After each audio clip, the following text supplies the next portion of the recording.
Shalom Bapak Ibu Saudara semua yang dikasihi Tuhan. Apa kabar semuanya? Saya berharap kita semua dalam keadaan baik-baik dan sehat-sehat. Dan selalu diberkati Tuhan. Jumpa lagi dalam program kesayangan kita, Garansi.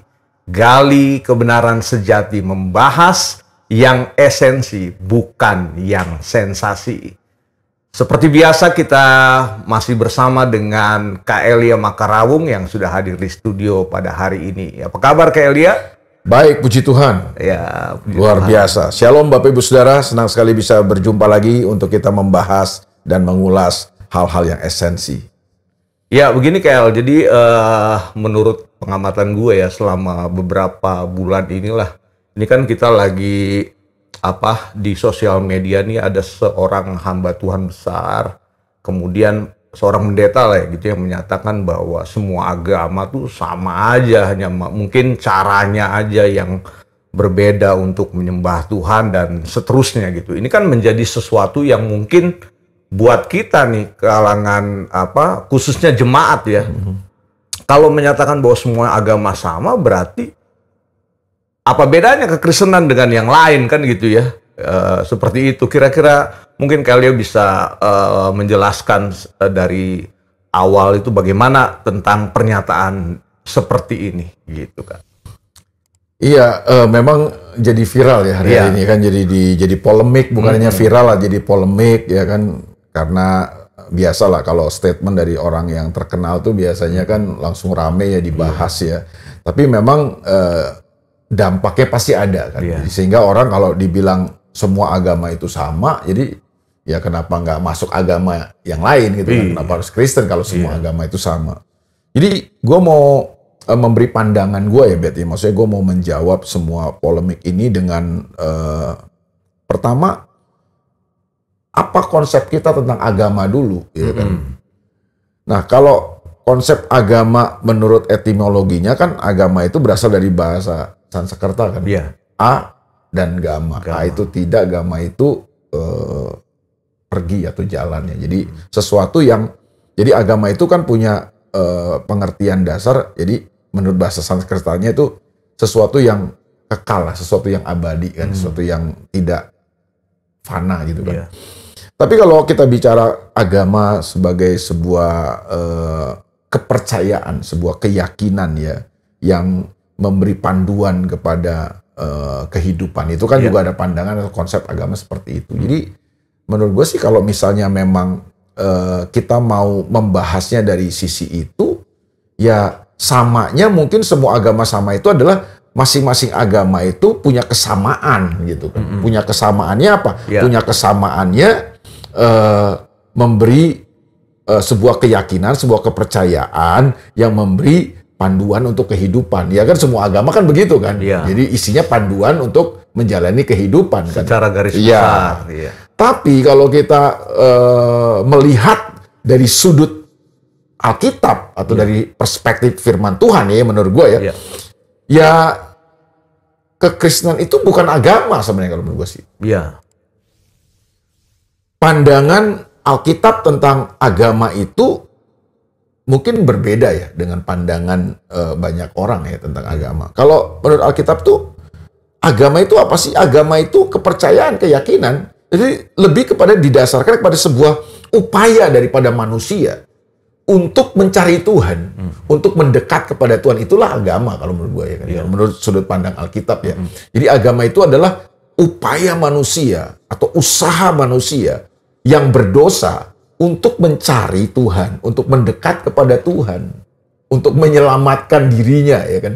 Manusia jatuh dalam dosa dan manusia kemudian jadi jahat, binasa ya kan, menuju kepada kematian yang kekal ya kan. Nah, itu sebabnya manusia berusaha, manusia berupaya untuk menyelamatkan dirinya kan dari persoalan itu kan.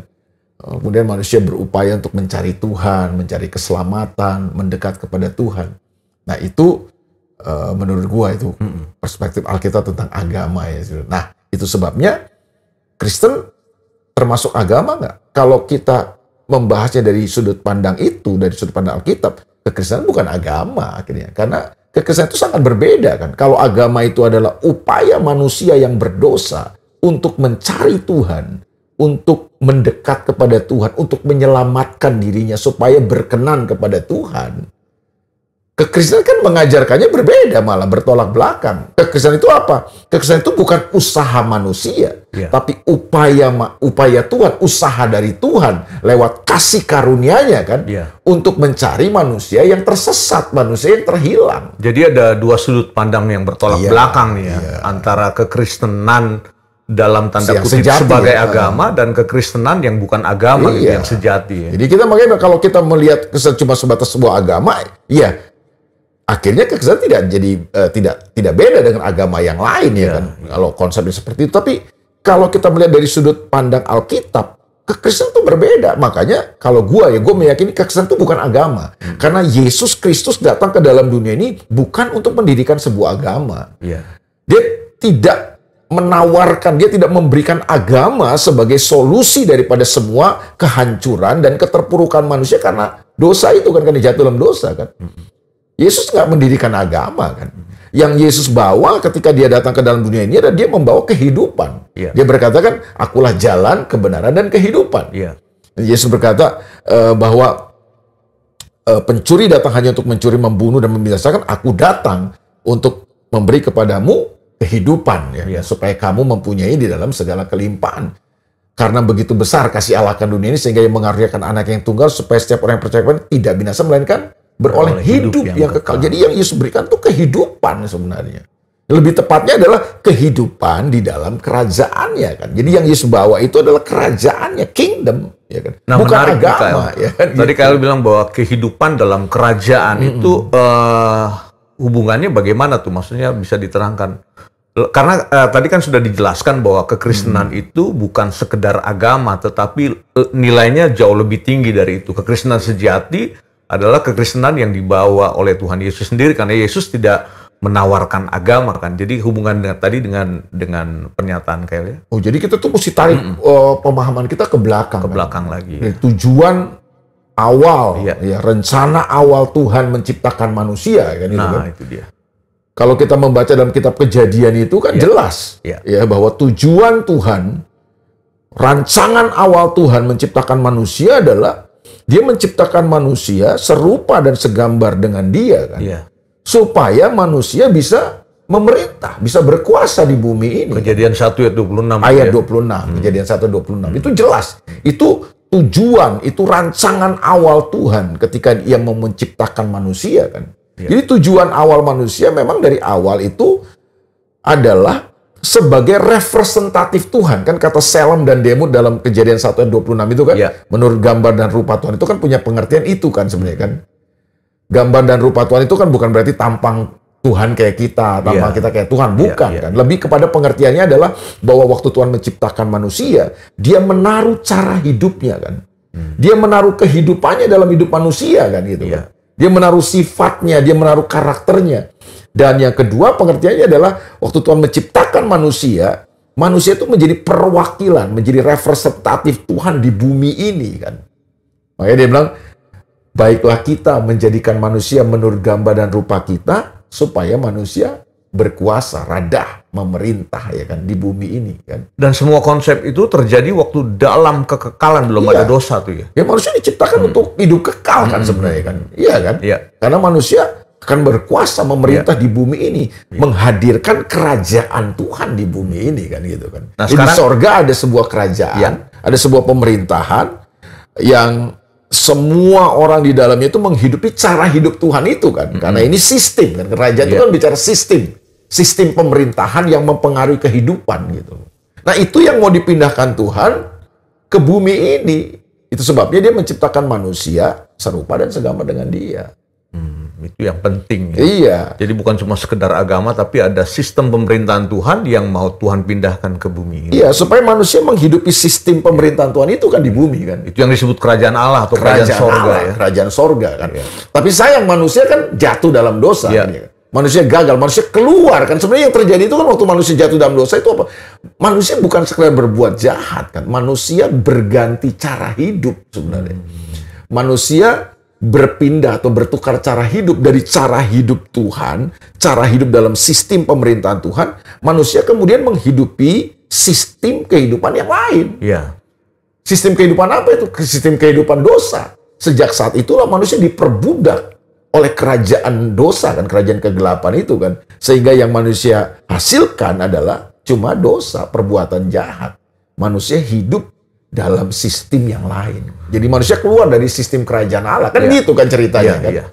Nah, waktu manusia keluar dari cara hidup Tuhan, dari sistem kerajaan Tuhan ini, manusia binasa, ya kan? Manusia akhirnya ya mengalami kehancuran di situ. Tapi manusia gagal kan? Apakah tujuan dan rencana Tuhan ini gagal? Gak gagal. Manusianya boleh gagal, tapi tujuan Tuhan buat bumi ini, buat manusia tidak boleh gagal kan? Itu sebabnya Tuhan kemudian merancang ya kan, karya keselamatan, karya penebusan buat manusia yang jatuh dalam dosa ini kan, supaya ketika manusia yang jatuh dalam dosa ini, yang berganti cara hidup ini, kemudian bisa kembali kepada tujuan dan rencana Tuhan yang semula. Nah itu kan yang Alkitab katakan kepada kita. Jadi kalau kita memahami seperti ini, memang kekristenan itu akhirnya bukan sekedar sebuah agama gitu kan. Kekristenan itu berbeda. Kekristenan itu adalah sebuah cara hidup sebenarnya. Kekristenan itu adalah kehidupan di dalam sistem pemerintahan Tuhan.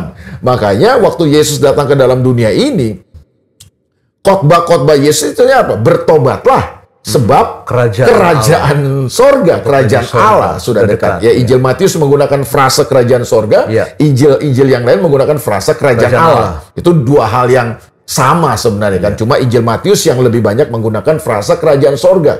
Kenapa? Karena pada awalnya Injil Matius itu kan ditulis untuk kalangan Yahudi, sehingga Matius menghindari kata Allah di situ kan, atau kata Tuhan di situ kan, karena orang Yahudi tidak boleh menyebut nama Tuhan dengan sembarangan. Dia mengganti frasa itu menjadi kerajaan sorga ya kan. Tapi Injil-Injil yang lain, Injil Lukas, Injil Markus, Injil lain menggunakan frasa kerajaan Allah kan. Tapi apa yang dimaksud dengan kerajaan sorga dan kerajaan Allah itu kan bukan sekedar sebuah tempat. Itu adalah sebuah sistem pemerintahan yang mempengaruhi kehidupan gitu kan. Nah, itulah yang dibawa Yesus waktu dia datang ke dalam dunia ini. Makanya kan beritanya adalah bertobatlah sebab kerajaan sorga sudah dekat. Apa sih yang mau disampaikan oleh Yesus lewat berita itu atau pesan itu? Hei manusia, kamu terpuruk, kamu hancur, kamu binasa, kamu akan mati selama-lamanya. Karena kamu keluar dari kerajaan sorga kan, dari kerajaan Allah kan. Nah sekarang bertobatlah. Berpindahlah itu kan maksudnya. Kembalilah kepada sistem kerajaanku. Kerajaan sorga itu kerajaan Allah itu kan. Yang sudah dirancang dari sejak awal oleh Tuhan. Jadi penebusan dan keselamatan itu harus kita pahami dalam Alkitab. Dalam Kristen itu adalah upaya Tuhan untuk mengembalikan manusia yang tersesat ini, yang terhilang ini, yang keluar dari tujuan Tuhan ini, kembali kepada rancangan Tuhan yang semula. Apa itu? Hidup di dalam sistem pemerintahannya, menjadi serupa dan segambar dengan dia itu ya kan. Makanya kata dosa di dalam perjanjian lama itu dipakai kata hamartia. Hamartia itu apa? Bukan sekedar berbuat jahat. Hamartia itu apa? Hamartia itu keluar dari tujuan, melenceng ya kan? Dari tujuan. Nah, karena keluar dari tujuan, penebusan dan keselamatan itu membawa manusia kembali kepada tujuan Tuhan yang semula. Nah, kalau kita punya konsep seperti itu tentang kekristenan, keselamatan, penebusan Tuhan buat kita, sehingga memang kita harus sampai kepada sebuah kesimpulan bahwa memang kekristenan itu bukan agama. Jadi kekristenan itu bukan upaya manusia yang berdosa, yang tersesat, yang terhilang untuk mencari Tuhan. Jadi itu untuk dua hal yang berbeda. Kepada Tuhan, untuk berkenan kepada Tuhan. Tapi kekristenan itu adalah upaya Tuhan untuk mengembalikan manusia yang hilang, yang tersesat ini kembali kepada tujuan Tuhan yang semula. Nah, tapi sayangnya gini Kak, maksudnya sampai sejauh tadi penjelasan Kelia tentang kekristenan yang sejati, tapi belakangan ini kan orang lebih suka cara hidup beragama dalam tanda kutip ya, artinya ya cukuplah kita ke gereja, bawa perpuluhan, aktif dalam pelayanan, tanpa disadari kita tidak menghidupi kekristenan yang sejati itu. Ya, akhirnya konsep kayak tadi diputar nih, semua agama tuh sama aja lah, tinggal caranya ada yang menyembah begini begitu. Akhirnya dijadikan secara generalisir seperti itu. Gimana pandangan Kelia? Supaya kita nggak terjebak dalam situasi kekristenan yang agamawi gitu. Iya, jadi iblis ini kan berusaha untuk menyerongkan kerajaan. Iya. Sehingga yang terjadi adalah kekristenan itu banyak sekali digiring, diserongkan ke cara berpikir agama akhirnya kan. Sehingga kalau cara berpikir kita agama, kekristenan kita terjebak kepada cara berpikir agama, yang kita pentingkan akhirnya cuma ritualnya kan. Nah, itu dia. Yang kita pentingkan cuma aturan-aturannya gitu. Nah, kalau kekristenan cuma sekedar ritual, terus aturan-aturannya, tata ibadahnya, tata cara kebaktiannya, ya akhirnya kita ini jadi tidak berbeda dengan agama yang lain. Betul. Cuma beda versinya aja kan. Yang lain punya tata cara ibadah yang begini, kalau kita seperti ini gitu kan, kekristenan gini, seperti ini. Tapi kekristenan yang cuma sekedar agama itu tidak akan pernah mengubah kehidupan manusia akhirnya. Dan itu kan sudah kita temukan kan, udah kita lihat lah. Buktinya, faktanya di daerah-daerah mayoritas kita Kristen, ya kan? Coba. Sama kan? Kelakuannya, kehidupannya sama kan gitu. Jadi kita cuma terjebak untuk menjalankan ritual aja. Kita cuma terjebak untuk menjalankan tata cara ibadah, aturan-aturan dalam agama yang kita sebut dengan agama Kristen kan. Tapi gak pernah kita sungguh-sungguh mengalami Tuhan dalam hidup kita dan mengalami perubahan hidup. Makanya benar yang Yesus katakan dalam Matius pasal yang ke-5 ayat yang ke-20. Ya kan? Ya, mungkin kita bisa baca nih ayatnya ya kan. Matius pasalnya yang ke-5 ayatnya yang ke-20. Matius pasalnya yang ke-5 ayatnya yang ke-20 berkata demikian. Ini perkataan Tuhan Yesus langsung. Maka aku berkata kepadamu, jika hidup keagamaanmu tidak lebih benar daripada hidup keagamaan ahli-ahli Taurat dan orang-orang Farisi, sesungguhnya kamu tidak akan masuk ke dalam kerajaan sorga. Ya jelas kan? Yesus berkata, jika hidup keagamaanmu tidak lebih benar daripada hidup keagamaan ahli-ahli Taurat dan orang Farisi, sesungguhnya kamu tidak akan masuk dalam kerajaan sorga. Siapa ahli Taurat dan orang Farisi ini? Ini tokoh-tokoh agama Yahudi pada zaman Yesus melayani di muka bumi ini kan. Mereka ngelotok soal aturan, soal kitab suci, soal apa lagi? Tata cara ibadah. Ya kan, tentang ritual-ritual. Ini orang-orang yang ngelotok. Dan mereka itu sangat sangat kuat ya untuk menjalankan aturan dan ritual mereka. Tapi Yesus berkata bahwa jika hidup keagamaanmu, ini sayang sekali ya diterjemahkan dalam terjemahan bahasa Indonesia ini keagamaan, pada bahasa Asia itu dikausune itu ya kan. Dikausune itu artinya kan righteousness gitu kan. Jika kebenaranmu tidak lebih benar daripada kebenaran ahli Taurat dan orang Farisi, kamu tidak akan masuk dalam kerajaan sorga. Jadi tingkatannya jauh lebih besar tinggi dari sekedar agama. Tuhan dan orang Farisi dan ahli Taurat adalah kelompok orang yang pada zaman itu kan merasa beragama. Mereka punya aturan, punya ritual-ritual yang kuat, dan mereka sangat kuat dengan itu kan. Bahkan kalau ada orang yang tidak melakukannya, mereka bisa gampang sekali untuk menghakiminya. Betul. Seperti contoh misalnya kayak ada peristiwa yang gini, ketika murid-murid Yesus tidak mencuci tangan kan, itu jadi sorotan kan dari mereka. Kenapa murid-murid kamu nggak cuci tangan sih kan gitu kan? Hari Sabat, hari Sabat gitu-gitu. Yesus menyembuhkan orang hari Sabat, mereka marah gitu kan, karena kan nggak boleh menurut aturan agama ya nggak boleh kan gitu kan.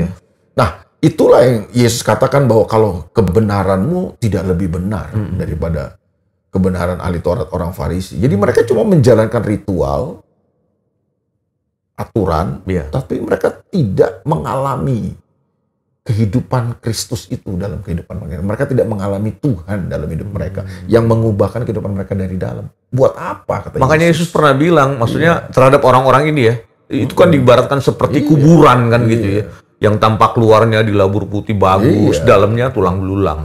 Jadi kita harus memahami kekristenan itu bukan agama harusnya. Kekristenan itu adalah jalan kehidupan. Kekristenan itu adalah kehidupan yang Yesus berikan kepada kita, ya kan? Nah, kalau kita memahami kekristenan sebagai sebuah kehidupan, hidup di dalam kerajaan Allah, ya kita nggak akan ke semua agama sama, ya nggak usah jadi Kristen lah kita. Oh enggak. Justru Yesus datang itu, dia bukan mendirikan sebuah agama. Dia memberikan kepada kita keselamatan. Dia memberikan kepada kita kehidupan. Ya kan? Nah, keselamatan itu yang tadi gue udah jelasin kan, adalah upaya Tuhan untuk membawa manusia kembali kepada rancangan Tuhan yang semula. Ya kan? Bukan sekedar mati masuk sorga. Nah, itu mati juga. masuk sorga itu akibat saja kan gitu. Makanya kalau kita cuma cara berpikir kita jadi agama ya kita tidak berbeda dengan agama-agama yang lain. Ya, cuma berputar semua dengan ritual, dengan aturan dan lain sebagainya. Padahal kita sendiri tidak mengalami kehidupan yang Yesus tawarkan itu. Itu jadi menurut gua di situ ya. Jadi sekali lagi gua mau tegaskan kalau menurut pandangan Alkitab ya memang Kristen itu bukan agama. Jadi kalau semua agama sama, ya semua agama sama. Kekristenan berbeda. Kekristenan bukan agama gitu kan. Nah, tapi kalau kita mau membahas agama dari sudut pandang etimologinya ya sesuatu yang abadi, sesuatu yang kekal ya mungkin bisa aja orang berkata seperti itu kan gitu kan. Jadi gue lebih mau kita tuh ngerti sebenarnya bahwa kekristenan itu bukan agama sebenarnya. Kalau semua agama dibilang sama, ya nggak apa-apa. Karena itu kan upaya manusia. Agama itu kan upaya manusia untuk mencari Tuhan. Jadi upaya manusia yang berdosa, yang tersesat untuk mendekatkan diri sama Tuhan, mencari Tuhan, berkenan kepada Tuhan, menyelamatkan dirinya. Kekristenan beda. Kekristenan itu adalah tidak dimulai oleh usaha manusia, tapi kekristenan itu dimulai oleh usaha Tuhan, upaya Tuhan untuk mengangkat manusia yang berdosa ini kembali kepada tujuan dan rancangannya semula, hidup dalam sistem pemerintahan Tuhan itu. Gitu. Beda lah makanya kan. Nah, ini menarik. Iya. Saudara-saudara sekalian, sepanjang program ini tayang, saudara bisa menanggapinya lewat kolom komentar. Jika ada pertanyaan-pertanyaan yang menurut saudara ingin dikemukakan, silahkan isi kolom komentar di channel YouTube ini dan semampunya kita akan menjawab sedemikian rupa. Dan kemudian gini Kak, ini bicara tentang agama lagi ya. Tentang pernyataan bahwa semua agama sama. Mungkin beberapa orang nggak setuju. Nggak begitu dong. Orang kita kan ada agama-agama atau kepercayaan yang menyembah, punya konsep tentang ketuhanan monoteistik. Terus ada yang politeis itu kan. Ada yang menyembah banyak Allah.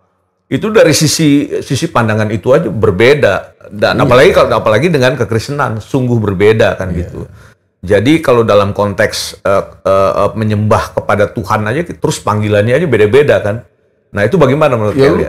Lu tau nggak sekarang ini ada ratusan agama baru yang muncul. Iya muncul, sekte-sekte baru. Kalau lu ikutin semua tuh di Google itu banyak sekali ajaran agama baru sekarang. Bahkan yang tadinya tidak dilegalkan oleh pemerintah pun akhirnya legal kan gitu ya. Ya itulah, makanya itu kan upaya manusia. Makanya itu yang gue bilang tadi konsep, kalau menurut perspektif gua agama itu adalah upaya manusia untuk mencari Allah, berkenan kepada Allah, untuk menyelamatkan dirinya. Nah kita belajar dari Alkitab, yang nggak akan bisa usaha manusia menyelamatkan dirinya kan. Kita selamat, kita dibenarkan, kita berkenan kepada Allah itu bukan karena usaha kita, tapi karena usaha Tuhan lewat kasih karunia-Nya kan, untuk membawa kita kembali kepada rancangan Tuhan yang semula. Apa rancangan Tuhan yang semula? Kita menjadi serupa dan segambar dengan Dia. Kita hidup dalam sistem pemerintahan Tuhan, kita akan berkuasa dan memerintah bersama dengan Tuhan. Jadi kita menghidupi cara hidup Tuhan, kita menghidupi kehidupan Kristus dalam kehidupan kita. Kan itu kekristenan. Dan cara hidup Tuhan itu bukan hanya mengawang-awang dalam kekekalan, jadi bukan sekedar masuk surga kan. Artinya sistem pemerintahan itu terjadi juga di bumi sekarang ini gitu kan. Bagaimana ketika kita hidup di bumi ini, ya kita menjalankan hidup seperti Kristus itu kan. Menghidupi Kristus itu. Itulah kekristenan. Makanya kalau Kristen cuma digiring dan dijebak dalam cara berpikir agama, ya akhirnya Kristen tidak beda dengan yang lain, agama yang lain akhirnya tanpa kuasa, ya kan. Sehingga itu yang sering kali gue ngomong, agama akhirnya tidak memberi harapan apa-apa, termasuk agama Kristen. Kalau kita memahami Kristen cuma sebatas sebuah agama. Jadi itu memang dua sisi yang berbeda, saudara-saudara, antara kekristenan sejati yang menghidupi sistem pemerintahan kerajaan Allah dan Kristen sebagai agama. Itu dua hal yang berbeda. Iya, kan? Makanya kita tidak akan ada perdebatan sebenarnya kalau kita memahami bahwa memang kekristenan itu bukan agama. Ya kan? Dan Yesus nggak pernah Yesus tidak pernah mendirikan agama, Yesus tidak pernah membangun sebuah agama. Ya kan? Bahkan itu mungkin kata Kristen itu kan sebenarnya kayak ejekan gitu ya, karena awalnya memang kata gitu Kristen itu kan muncul kan di Antioquia ya, di kisah 11 ayat itu merupakan kata ejekan lah, sindiran untuk orang-orang yang memutuskan untuk percaya kepada Yesus Kristus, yang mengikuti jalan hidup yang Yesus berikan. Jadi karena mereka melihat cara hidup anak-anak Tuhan waktu itu, hidupnya gayanya kayak model Kristus gitu ya, bukan, sekali lagi bukan tampilan luar, tetapi gaya hidupnya. Makanya kalau kekristenan datang dalam rupa agama ya, dalam wajah agama, dalam wujud agama, kekristenan nggak akan punya kuasa apa-apa.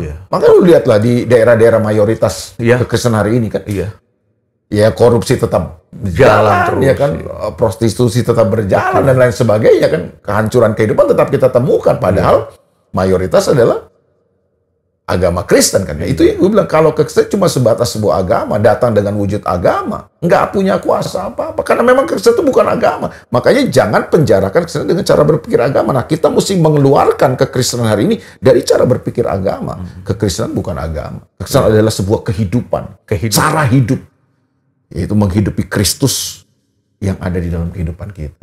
Hidup dalam sistem pemerintahan Tuhan.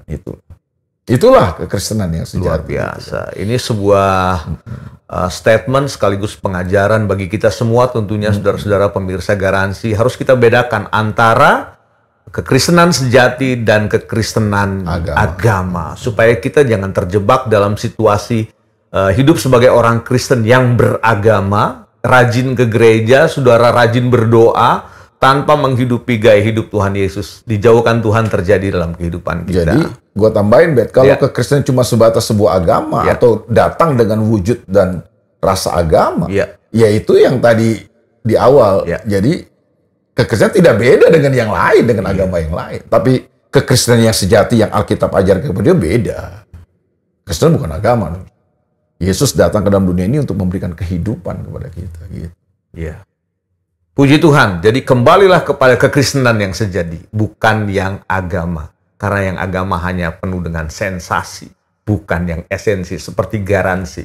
Sampai jumpa pada episode selanjutnya dalam program Garansi. Jika saudara diberkati, jangan lupa like, subscribe, dan berikan komen, dan share ke teman-teman. Tuhan berkati kita semua. Sampai jumpa. Tuhan Yesus berkati kita semua.